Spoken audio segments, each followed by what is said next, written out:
Tuesday is primary election day in Oklahoma. There is one statewide race where the incumbent is facing a serious threat from within her own party.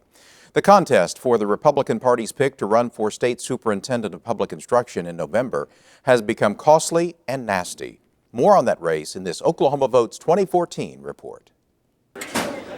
Most of the attention in the Republican primary for state superintendent has been focused on incumbent Janet Barisi and challenger Joy Hoffmeister, who, up until several months ago, served on the State Board of Education.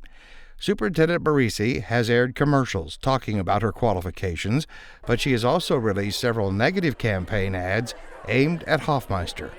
Joy Hoffmeister claims she's conservative, but to the liberals funding her campaign, she tells a different story.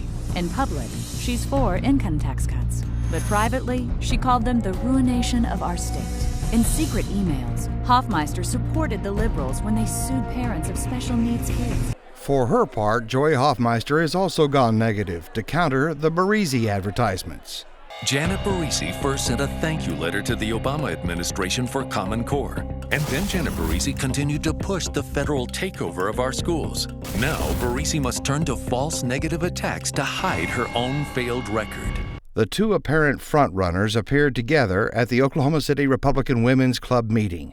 Superintendent Barisi defined the primary race as a choice for voters on the future of education.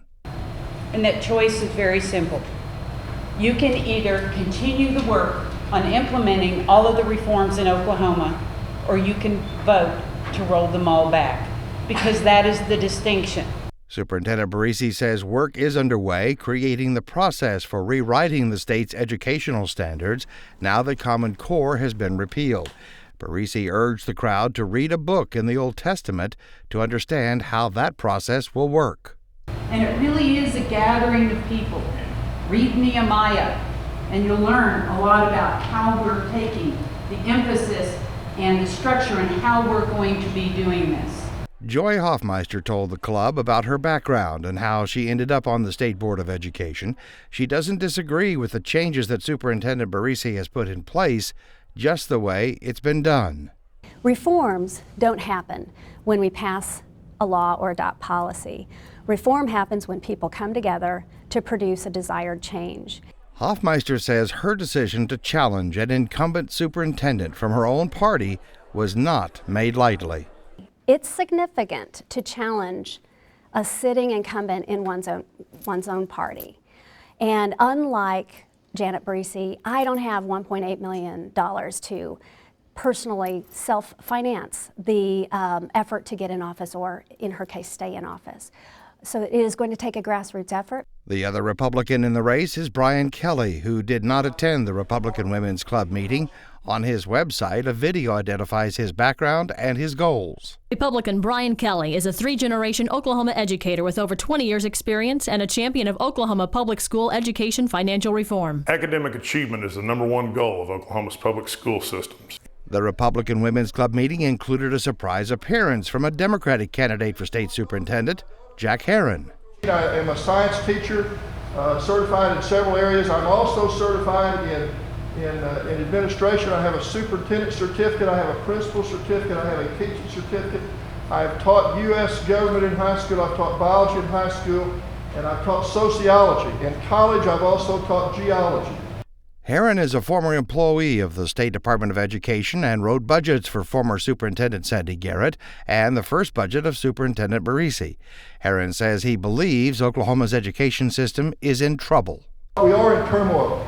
The whole state is in a series of disruption, and everything is upset right now. We can still correct that if you put the right person in there come November. The rest of the Democratic field includes Dr. John Cox, who was the longtime superintendent of Peg's Public Schools. State school superintendent, one candidate stands out, John Cox. Cox has 28 years of experience as a public school superintendent, teacher, and principal.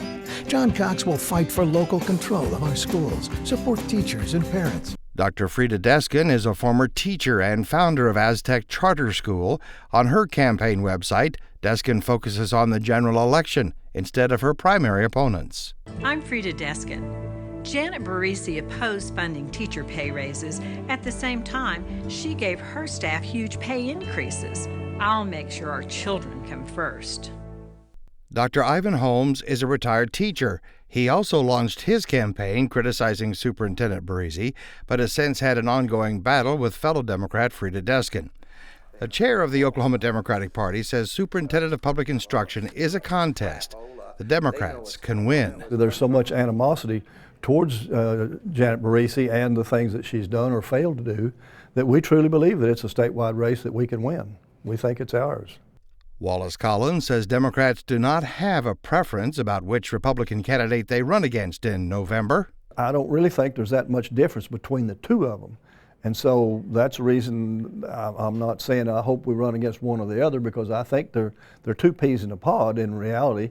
Dave Weston, the chairman of the Oklahoma Republican Party, agrees the focus on the GOP side of the race is on Barisi and Hoffmeister, and he says the party is going to just let them duke it out. It really doesn't put us in a strange position because we believe in free markets and we believe in competition, and we're going to just sit back and not take a position in that and let the voters make that decision for themselves. Weston believes any of the three Republican candidates are better than the four Democrats. Whichever of the three it ends up being, that those three are going to be the best choice and the best alternative. And as far as this being a race the Democrats can win, Weston says, what do they intend to do to reform? What's going to happen with school discipline?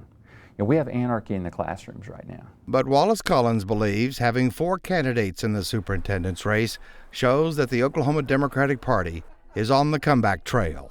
This year we don't have a candidate in every race, I admit that. But on the other hand, for us to have primaries in several of the races, congressional races, as well as this superintendent's race, I think it shows that people are beginning to believe that the Democratic Party is viable and Democrats can win in Oklahoma. Voters go to the polls in the Oklahoma primary election June 24th.